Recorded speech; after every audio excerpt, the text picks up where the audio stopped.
अक्षर अपरा पर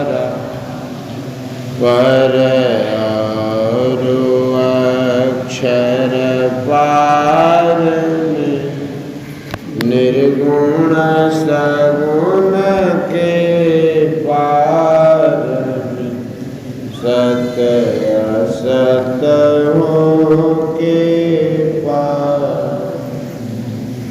सब नाम रूप के पार में मन बुद्धि वच पार में गो गुण विषय पंच पार गति भांति के हो पार सूरत निरत के पार में सब द्वंद्व द्वैतन पार आहत अनाहत पार सारे प्रपंचन पार सापेक्षता के पार में त्रिपुटी कुटी के पार सब कर्म काल के पार में सारे जंजालन पार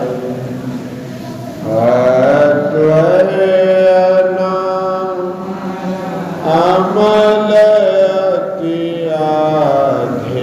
अध्येयता गुण पार सत्ता स्वरूप पार सर्व धार मैं तू पार पुण्योम सोहम पार में अरु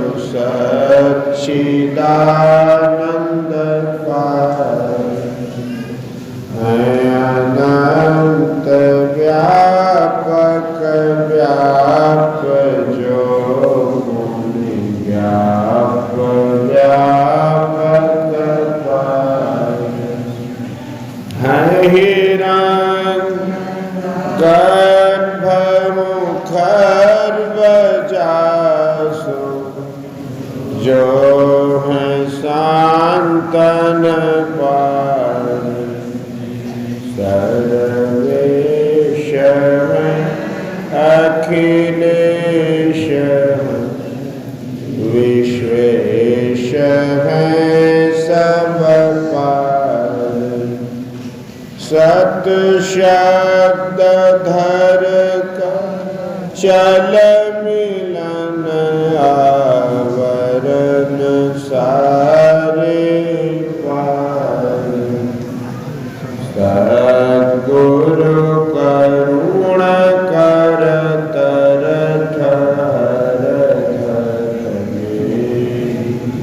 जावे पार सर्व क्षेत्र क्षर अपरा परा पर अक्षर पार सब संतन की बड़ी बलिहारी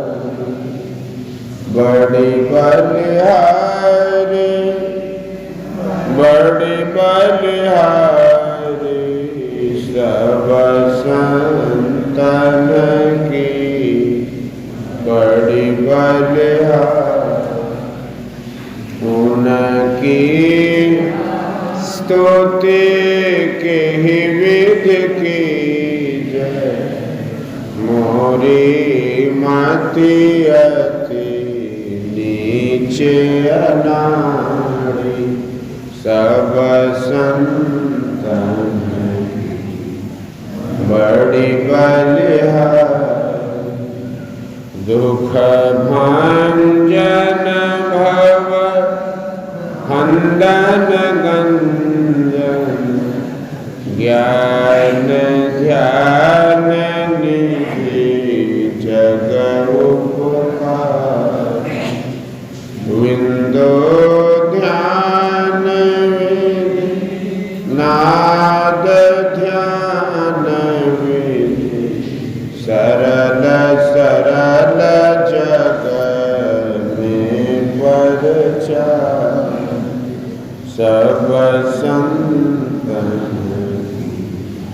बड़ी बलिहारी धनी ऋषि संतन धन्य बुद्ध जी शंकर रामानंद धन्य भाई धन्य साहब संत कबीर जी धनी नानक गुरु महिमा बारी सब संतन की बड़ी बलिहारी गोस्वामी श्री तुलसीदास जी तुलसी साहब अति उपकार दादू सुंदर सुरस्वपचर जग जीवन पल सब संतन की बड़ी बलिहारी सतगुरु देवी अनुज भये हैं होंगे सब चरणन सिरधार भजत है मेरी धन्य धन्य कही गही संत पद आशा सारी सब संतन बड़ी बलिहारी मंगल मूर्ति सतगुरु मिलमय सर्वधा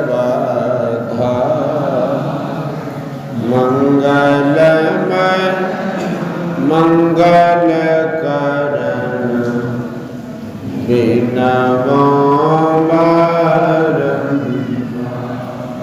ज्ञान उदय ज्ञान घन सतगुरु शंकर नमो नमो बहुबार सकल सुभूजन सकल भूलनाशक प्रभु सतगुरु परम कृपाल नमो कंज पद युग पकड़ी सुनो प्रभु नजर दया दृष्टि करना मेरा भोल रुचो खरो तीक्ष्ण बुद्धि मोरिना पाणी जोड़ी करो नमो गुरु सतगुरु नमो नमो नमो गुरुदेव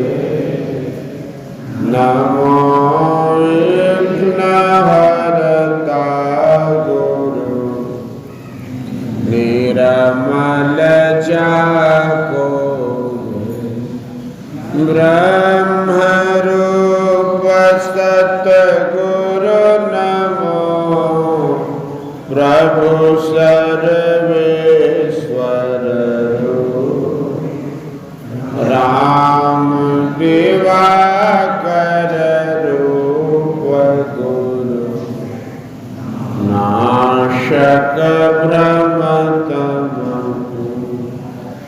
नमो सुसाहब सतगुरु विघ्न विनाशक सुबुद्धि विगासक ज्ञान प्रद नाशक ब्रह्म तमजा नमो नमो सतगुरु नमो जासम को न आन परम पुरुष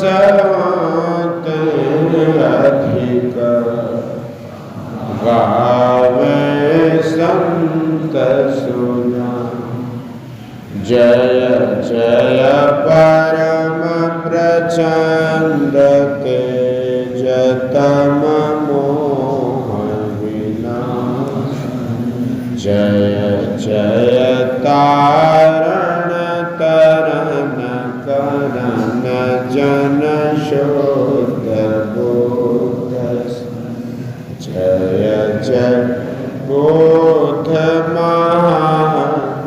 आन को सरवरना सुर नर लोकन मान परम कीरति सब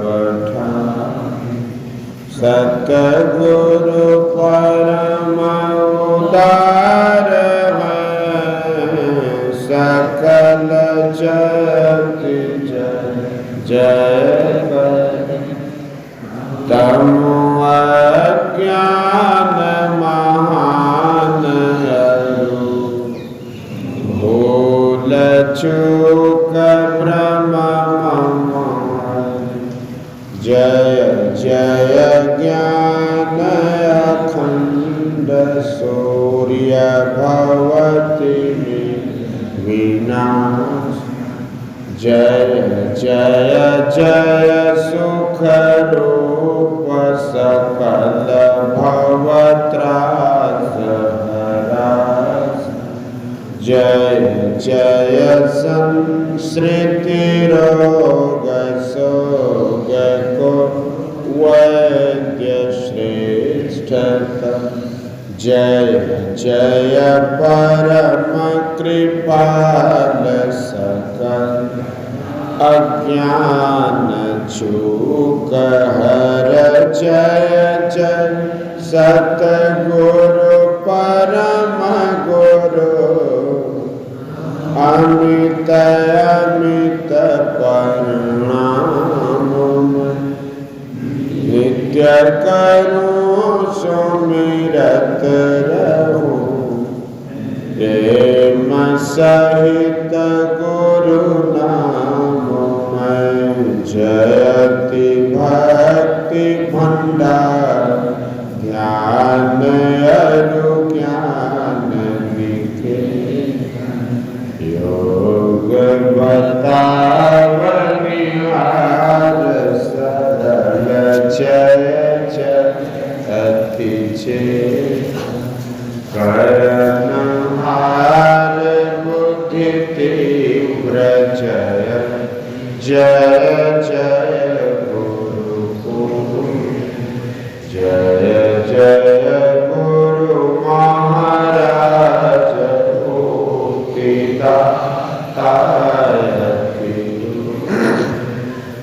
जयति जयति श्री सतगुरु जोड़े पानी युग पद चूक से रक्षा कीजिए बार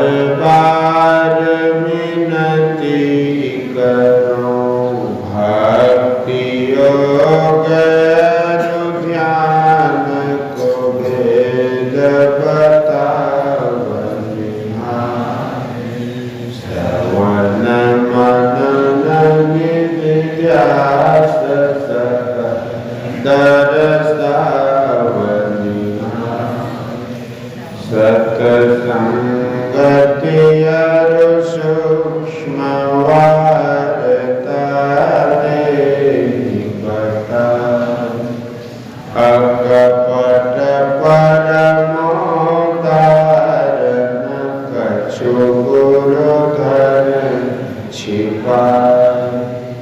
जय जय जय सतगुरु सुखद ज्ञान संपूर्ण अंग सम कृपा दृष्टि करे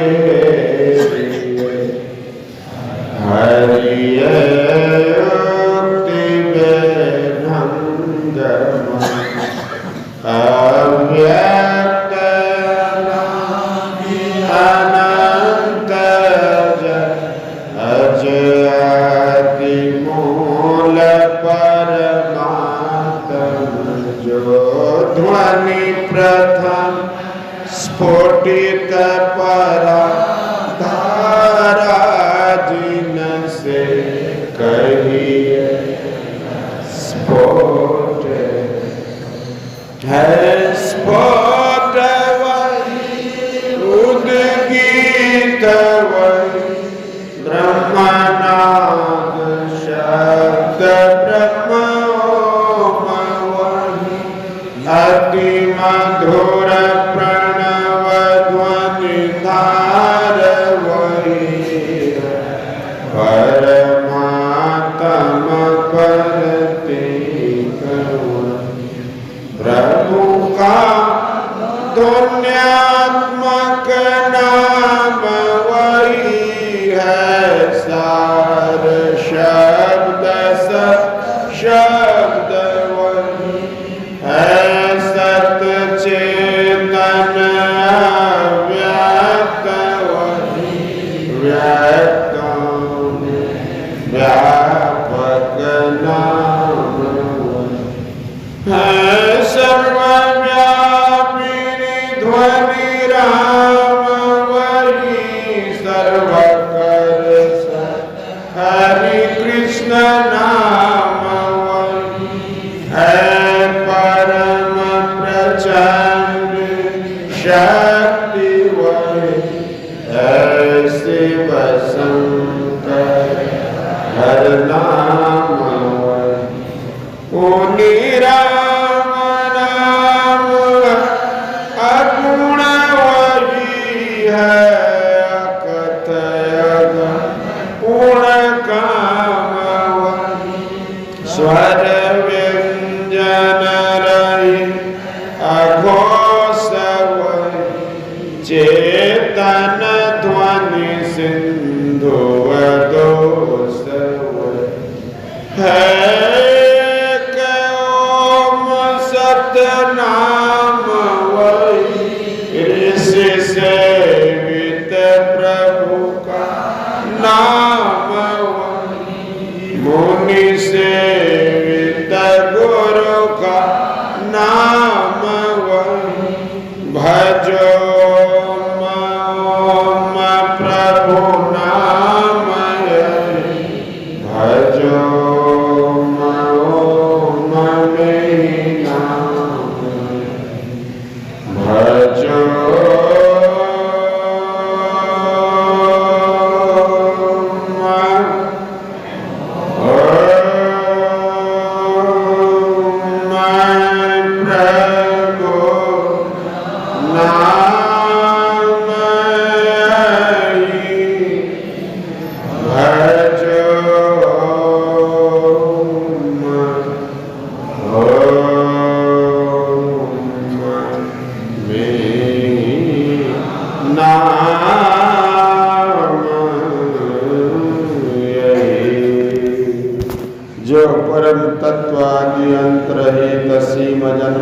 गोचर सर्वव्यापक और सर्वव्यापकता के भी परे हैं, उसे ही सर्वेश्वर सर्वाधार मानना चाहिए तथा पराचर और पराचेतन दोनों प्रकृतियों के पार में अगुण और शगुन पर अनादि अनंत स्वरूपी अपरंपार शक्ति युक्त देश कालातीत शब्दातीत नाम रूपातीत द्वितीय मन बुद्धि और इंद्रियों के परे जिस परम सत्ता पर यह सारा प्रकृति मंडल एक महान यंत्र की नाई परिचालित होता रहता है, जो न व्यक्त है और न व्यक्त है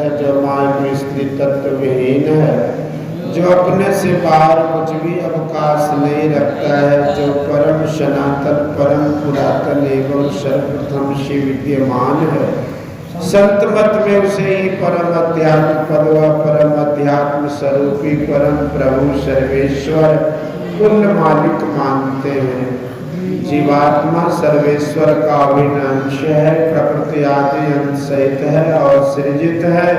मायाबद्ध जीव आवागमन के चक्र में पड़ा रहता है। इस प्रकार रहना जीव के सब दुखों का कारण है। इससे छुटकारा पाने के लिए सर्वेश्वर की भक्ति एकमात्र उपाय है।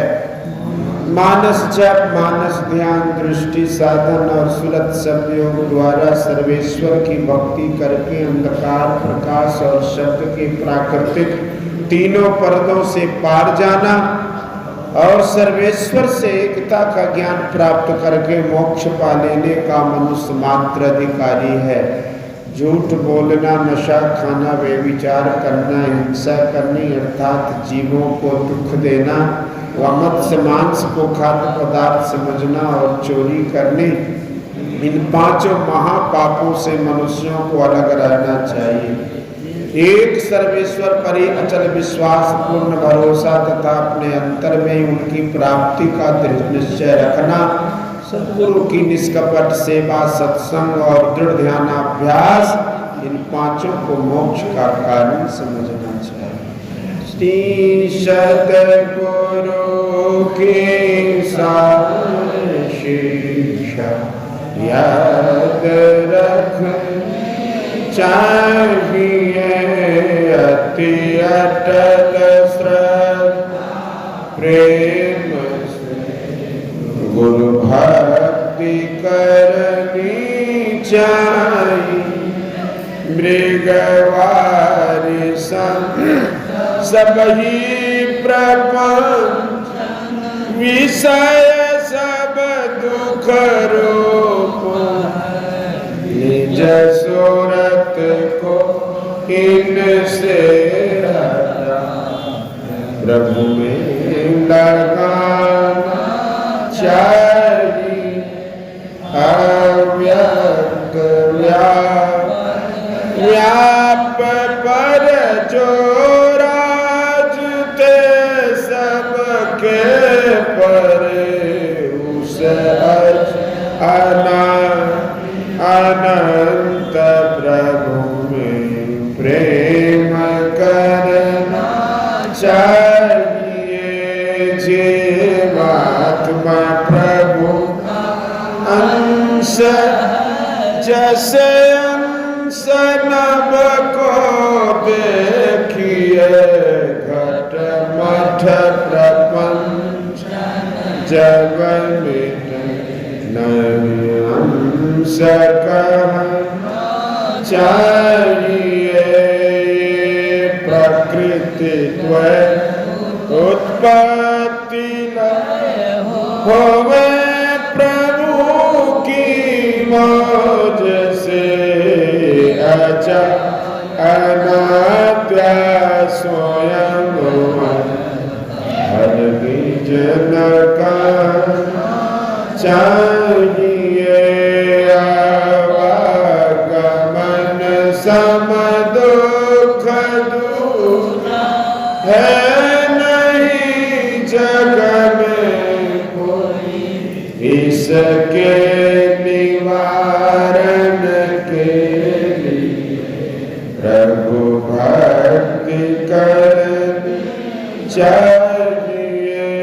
जितने मनुष्य तनधारी प्रभु भक्ति कर सकते,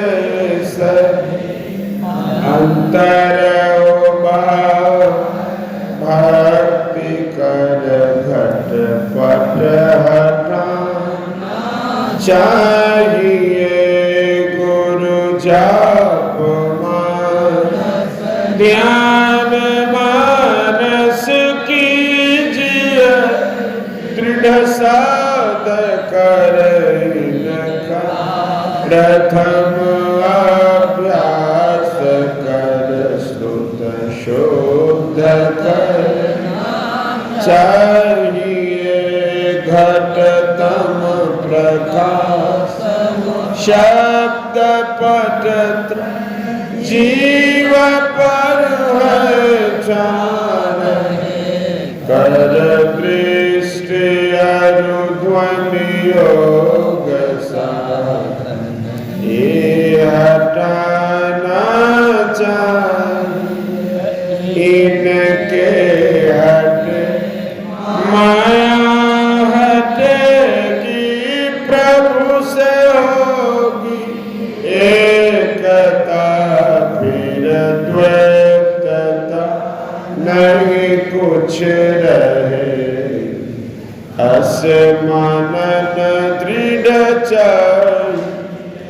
पाखंड अहंकार निष्कपट हो दीन हो सब कुछ समर्पण कर गुरु सेवा करनी चाहिए सत्संग नित ध्यान नित रहिए करत संलग्न हो विचार चोरी नशा हिंसा झूठ तजना चाहिए सब संत मत सिद्धांत सब संत दृढ़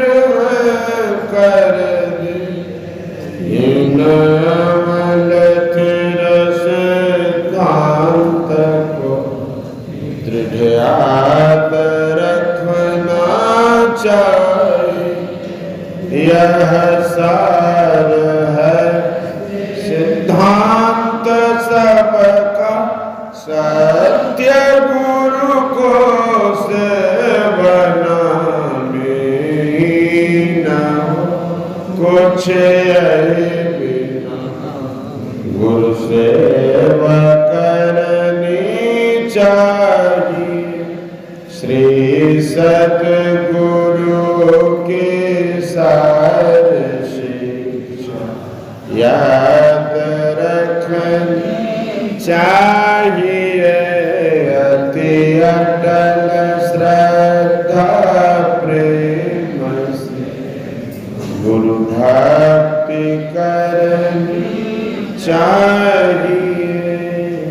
शांति स्थिरता व निश्चलता को कहते हैं शांति को जो प्राप्त कर लेते हैं संत कहलाते हैं संतों के मतवा धर्म को संत मत कहते हैं शांति प्राप्त करने का प्रेरण मनुष्यों के हृदय में स्वाभाविक ही है प्राचीन काल में ऋषियों ने इसी प्रेरण से प्रेरित होकर इसकी पूरी खोज की और इसकी प्राप्ति के विचारों को उपनिषदों में वर्णन किया इन्हीं विचारों से मिलते हुए विचारों को कबीर साहब और गुरु नानक साहब आदि संतों ने भी भारतीय और पंजाबी आदि भाषाओं में सर्वसाधारण के उपकारार्थ वर्णन किया इन विचारों को ही संतमत कहते हैं परंतु संतमत की मूल भित्ति तो उपनिषद के वाक्यों को ही मानने पड़ते क्योंकि जिस ऊंचे ज्ञान का तथा उस ज्ञान के पद तक पहुंचाने के जिस विशेष साधन नादानुसंधान अर्थात सुरत शब्द योग का गौरव संतमत को है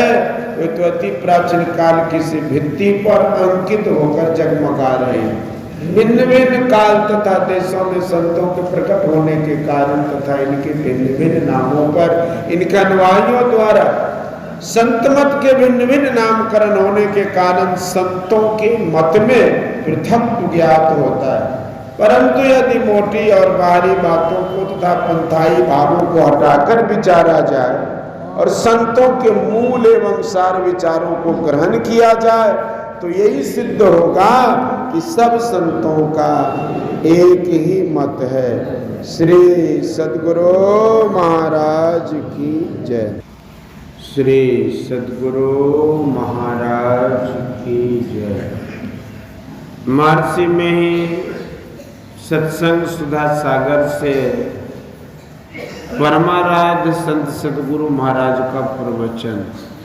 संतमत का उपदेश। प्यारे लोगों, आप लोगों में से बहुतों को यह मालूम है कि मैं किस कारण से यहाँ आया करता हूँ। इस पर कुछ कहना व्यर्थ ही समय बिताना है। मेरे गुरु महाराज बाबा देवी साहब थे। एक बार उन्होंने मुझसे यहाँ मुरादाबाद मोहल्ला अताई में ही कहा था कि तुम कहाँ रहते हो और मैं कहाँ रहता हूँ। तुम बिहार के पूर्णिया जिले में और मैं यहाँ। तुम कहाँ और मैं कहाँ। दोनों में कैसे सरोकार हो गया। पहले जन्म में भी तुमको मुझसे संतमत के द्वारा संबंध था। बाबा साहब का प्रचार संतमत का उपदेश है। संतमत का मतलब कोई नया, कोई अपना निज मतलब का मत निकालना और उसको नाम संतमत रखना नहीं है, बल्कि सब संतों के मत को गुरु महाराज मानते थे और कहते थे कि सब संतों की वाणियों को मानो। बाबा साहब के पितामह तथा पिता आदि के गुरु हाथरस निवासी तुलसी साहब थे।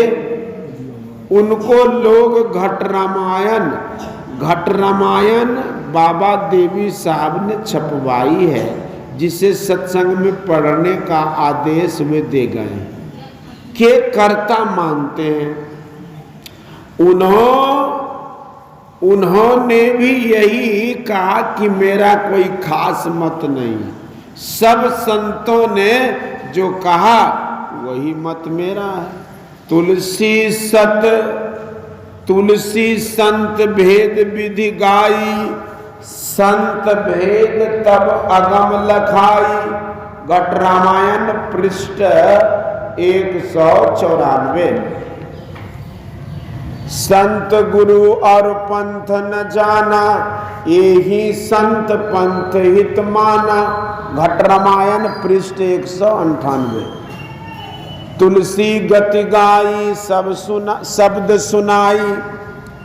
पंथ अगम श्रुत सार भई, नानक और दादू दरिया साधु। मीरा सूर कबीर कही, नाभा नभ जानी। भाखी बखानी सुरत समानी, पार गई। सबकी विधि न्यारी, एक विचारी। सब संतन एक राह लई। सब चढ़े एक धारा, पहुँचे पारा। लखी गगन गति गवन गई। कोई करिहे शंका, महामति रंका। तुलसी डंका दीन कही। घट रामायण पृष्ठ 236। तुलसी मैं अति नीच निकामा, मैं गुरु बिन कछु नहीं बखाना। कछु नाही बखाना, मैं किंकर संतन कर दासा। सतसंगति में सुनो विलासा। अस संत सबन मिल गाई। दास बने जिन कछु पाई। तुलसी तासे पंथ न कीना, भेष जगत भया पंथ अधीना। तुलसी मैं कछु जानो नाही, पलक राम तुमरी सरनाई। मैं हूँ संत चरण की लारा, बंदो चरणन बारंबारा। संत बिना को देख न आना, सत सत सुरत संत को माना। घट रामायण पृष्ठ 374।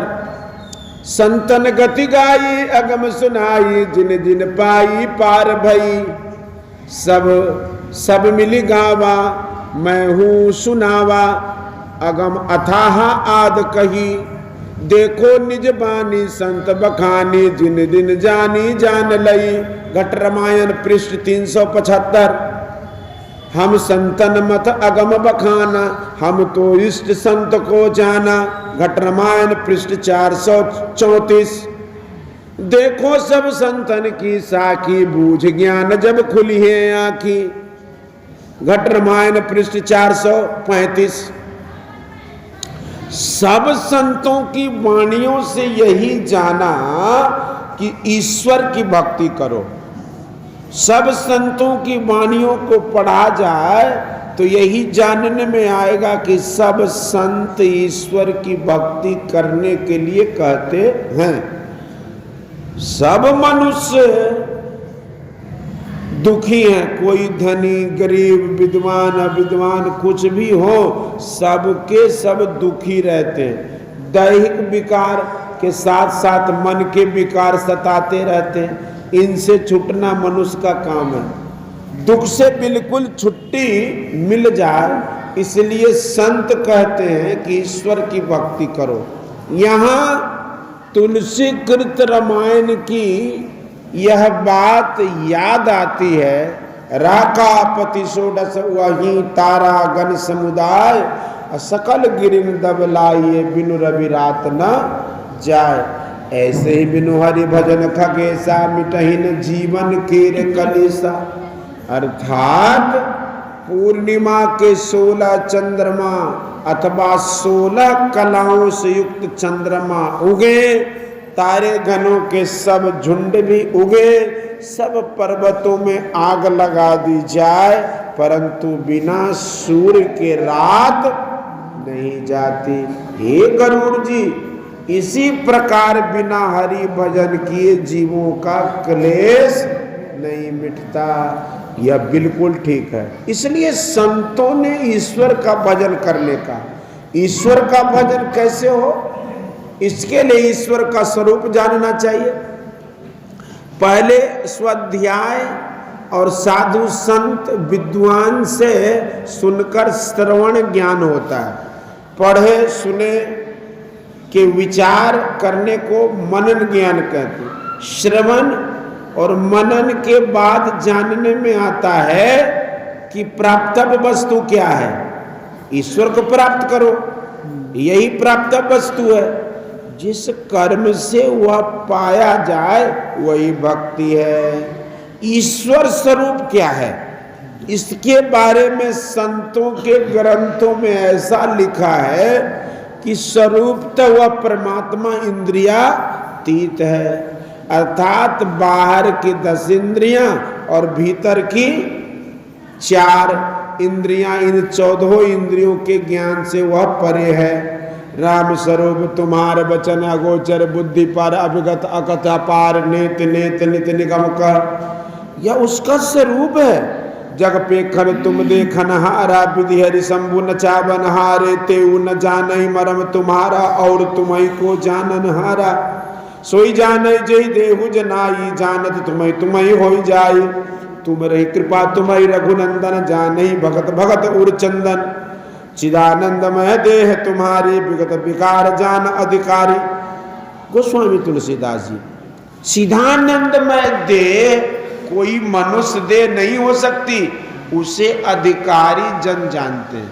अधिकारी जन साधन भजन कुछ करके ही बनते हैं। सब चिदानंदमय देह को पहचान कर वह जानते, तब चिदानंदमय देह को पहचान कर वह जानते हैं, अन्य प्रकार से नहीं। देह क्षेत्र है, आत्मा क्षेत्रज्ञ है।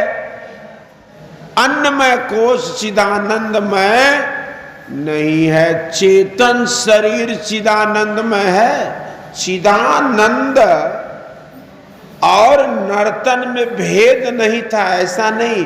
नर्तन और चिदानंद में पृथकता है। नर्तन को सब कोई देखते हैं, किंतु चिदानंद को अधिकारी जन ही जानते हैं। जिस शरीर में लड़कपन, युवावस्था और बुढ़ापा होता है, तथा जिसका होना रहना और विनाशना होता है, वह चिदानंद शरीर नहीं है। जिसमें शोक दुख हो, वह चिदानंद शरीर नहीं है, वह तो नर रूप है। गोस्वामी तुलसीदास जी ने क्षीर साई भगवान विष्णु का नर रूप धारण करना इस भांति लिखा कि भगत हेतु भगवान प्रभु राम धरे तन भूप किए चरित पावन परम प्राकृत नर अनुरूप यथा अनेकन वेश धरे नृत्य करे नट कोई असोई सोई भाव दिखावई आपन होय न सोई। इस दोहे से स्पष्ट है कि नर्तन और चिदानंद देह में अंतर है। अपनी लीला के हेतु नर्तन धारण किया, नर्तन धारण करने से वे स्वरूपतः नर ही थे, मानने योग्य नहीं है। जैसे नाटक करने वाला नाटक के खेल में जो रूप धारण करता है वह वही नहीं हो जाता। चेतन ही चिदानंदमय शरीर को देखेगा, अपने को जड़ से चारों शरीरों से ऊपर उठावे, तभी वो अधिकारी भक्त उसे जान सकता है। इसलिए जान अधिकारी कहा। वो चेतनमय देह है और उसका फिर देह ही क्या है और कैसे है। उस शुद्ध आत्म स्वरूप है, वह शुद्ध आत्म स्वरूप है। वह चेतन से वैसे संबंध रखता है जैसे आकाश वायु से। बीच में कुछ पर्दा नहीं है, बीच में कुछ पर्दा नहीं है। गोस्वामी तुलसीदास जी की विनय पत्रिका में है, 3 अवस्था तजो भजो भगवंत, मन कर्म वचन अगोचर व्यापक व्याप अनंत। वचन से, कर्म से और मन से उठे पहचान नहीं सकते। व्याप्य और व्यापक फिर अनंत का, व्याप के बाद वह और कितना बाकी है ठिकाना नहीं है। यह ईश्वर का स्वरूप है। सकल दृश्य निज उदर मेली सोभय निद्रा तज जोगी सोई हरिपद अनुभव परम सुख अतिशय द्वैत वियोगी। शोक मोह भय हर्ष दिवस निश देश काल तह नाही, तुलसीदास यही दशाहीन संशय निर्मूल न जाही। योगी जो सकल ब्रह्मांड के दृश्य को अपने उदर में मेलकर देखता है, देश कालातीत अर्थात स्थान और समय से रहित शुद्ध आत्म तत्व पद को प्रत्यक्ष रूप से जानता है और अत्यंत द्वैत रहित होकर हरि पद के परम सुख को पाता है। देश कालातीत परम तत्व ही हरिपद या परमात्म स्वरूप है। सूरदास जी से पूछने पर कहते हैं कि अभिगत गति का चुकात न आवे, जो गुंगे मीठे फल को रस अंतर्गत ही भावे, परम स्वाद सभी जो निरंतर अमित तोष उपजावे, मनवानी को अगम अगोचर सो जाने जो पावे, रूप रेख गुण जाति जुगत बिनु निरालम मन चक्रित धावे, सब विधि अगम विचार ताते सोर सगुन लीला पद गावे। विषयों में संतुष्टि नहीं, परंतु विभु परमात्मा तो परम स्वाद रूप निरंतर अमित तोषदायक है। वह स्वाद विनसने वाला नहीं है, सदा स्वाद बना रहता है, उसमें पूर्ण संतुष्टि है।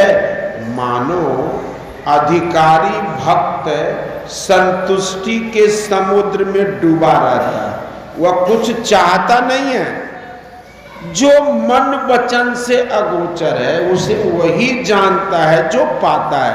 कबीर साहब कहते हैं कि नैना बैन अगोचरी श्रवणा करनी सार, अब बोलन के सुख कारणे कहिए सृजनहार। जस कथिए तस होत नहीं, जस है तैसा सोय, कहत सुनत सुख उपजे और परमार्थ होय। स्वरूप अखंडित व्यापी चैतन चेतन, ऊंचे नीचे आगे पीछे दाहिने बाएं अनन्य, बड़ा ते बड़ा छोटते छोटा में ही ते सब लेखा, सबके मध्य निरंतर साईं दृष्टि दृष्टि सो देखा, चाऊ चश्म सो नजर न आवे, खोज रूह के नैना, चून चगुन बजूद न मानू ते सुबह नमूना है ना। दृष्टि की दृष्टि अर्थात आत्मा से देखने योग है, ये भी बुद्धि वचन के परे कहते हैं। बाबा नानक कहते हैं अलख अपार अगम अगोचरी नातु सुखाल न कर्मा जात अजात अजोनी संभव नातु स्वभाव न परमा साचे सचियार बिटहो कुर्बानो नातु स्वरूप वरुण रेखिया साते शब्द निशानु। उपनिषद में पढ़ने से यही मालूम होता है कि जो संतों का ज्ञान है उपनिषद में वही है, या उपनिषद में जो बात है संत भी वही बात बताते हैं। पंच विषयों को पंच ज्ञानेंद्रियों से जानते हैं। जिस इंद्रिय का जो विषय उसी इंद्रिय से वह जाना जाता है। एक इंद्रिय का जो विषय है उसके अतिरिक्त दूसरे इंद्रिय से उस विषय को नहीं जान सकते। कोई पूछे कि रूप विषय क्या है तो कहेंगे जो आप नेत्र से ग्रहण करते हैं। उसी प्रकार परमात्म विषय वही है जिसे केवल चेतन आत्मा से जान सकते। वही सतनाम है, सत साहब और कर्ता पुरुष है, वही आत्मा है, वही परमात्मा है। आकाश खाने से घर के भीतर और बाहर दोनों का ज्ञान होता है। इसी तरह आत्मा कहने से शरीरस्थ आत्मा और सर्व पर आत्मा दोनों का ज्ञान होता है। चाहे कोई शरीरस्थ आत्मा कहे कोई परमात्मा कहे एक ही बात है। यह जान लेने पर अब भक्ति कैसे करें? उस परमात्मा पुरुष को देख लेते पहचान लेते तो हम संतुष्ट हो जाते। वह है सर्वत्र, वह सर्वत्र है। अपना रहना अपने शरीर में है, वह परमात्मा भी अपने अंदर में है। फिर पहचानते क्यों नहीं? हम शरीर और इंद्रियों में फंसे हुए, इसलिए हमको चाहिए कि अपने को शरीर और इंद्रियों से निकाले, तभी हम देखेंगे। जिस प्रकार दूध में घी मिला है उसी तरह शरीर और इंद्रियों में जीवात्मा मिला है। इससे अलग करना कठिन मालूम होता है, किंतु यह हो सकता है ऐसा संतों ने कहा। दूध से मथकर घी निकालकर उसमें रखने से फिर उसमें पहले जैसा नहीं मिलता है। उसी प्रकार शरीर और इंद्रियों से अपने को निकाल लेने पर पुनः शरीर और इंद्रिय में रहकर उसमें पूर्ववत मिलाप से बचते हुए रहकर परमात्मा को प्रत्यक्ष पहचान सकते हैं। ऐसा हो जाने पर तुम उससे बाहर भीतर सब जगह आत्म दृष्टि से देखोगे। बाहर भीतर एक जानऊ यह गुरु ज्ञान बताई जन नानक बिनु आपा चीने मिटे न भ्रम की काई। गुरु नानक साहब अपने शरीर से अपने को अलग करो, इसी भक्ति के लिए सब संतों का उपदेश है। गुरु महाराज का भी यही उपदेश था। गुरु महाराज का उपदेश था कि अपने अंदर में कोशिश करो। ईश्वर बाहर में भी है किंतु इंद्रियों से पहचानने योग्य नहीं। संसार देखने के नेत्र से हम संसार को पहचानते हैं, परंतु यदि उस पर पट्टी बंदी हो तो उससे हम दृश्य जगत को कैसे देखें? इसी प्रकार चेतन आत्मा पर जड़ आवरण की पट्टी रहने से परमात्मा को कैसे पहचान सकते हैं? आप शरीर के संग संग काम करते हैं। जब आप जगे रहते हैं उसके बाद और स्वप्न के पहले तंद्रा या अधनिनिया होती है, इसमें बाहर का कुछ ज्ञान रहता है और कुछ भूलते जाते हैं। शक्ति भीतर सिमटती जाती, गला झुक जाता है, धीरे धीरे बाहर का ज्ञान बिल्कुल भूल जाते हैं। स्वप्न में जाने से आपकी सब बाह्य इंद्रियां निश्चेष्ट हो जाती है। मुंह में मिश्री रहने से भी उसकी मिठास कुछ मालूम नहीं होती।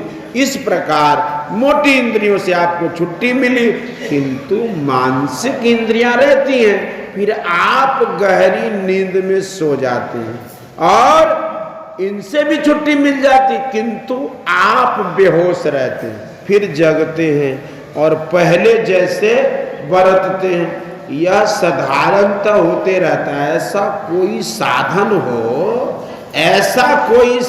हो, ऐसी कोई अवस्था हो जिसमें नींद भी नहीं रहे और जगा भी रहे। संतों ने उसी को तुरीय अवस्था कहा है। इस अवस्था में रहने से इंद्रियों से आपका ऊपर उठा रहना होगा। इसी का उपदेश गुरु महाराज हम लोग को दे गए हैं। इस काम के करने में स्थूल शरीर को कोई कष्ट नहीं होता, लेट कर करो या बैठ कर, किंतु आलस न आवे, इस पर पहरा कीजिए, आलस पर पहरा कीजिए। लेटा हुआ भजन करना सब आसन से होता है, किंतु यह आसन साधन में कुछ बढ़े लोगों का है। साधारणतः बैठकर भजन करे, इसी का अभ्यास करे और भजन के समय को बढ़ावे। होते होते अपने को इंद्रियों से और शरीरों से छुटा सकेंगे और ईश्वर का साक्षात्कार कर सकेंगे, कल्याण हो जाएगा। बोलिए श्री सद्गुरु महाराज की जय। यह प्रवचन संत सत्संग मंदिर मुरादाबाद यूपी में बाबा देवी साहब की जयंती के अवसर पर दिनांक 3/1/1953 ईस्वी के अपराह्न कालीन सत्संग में हुआ था। बोलिए श्री सद्गुरु महाराज की जय। आरती संग सतगुरु के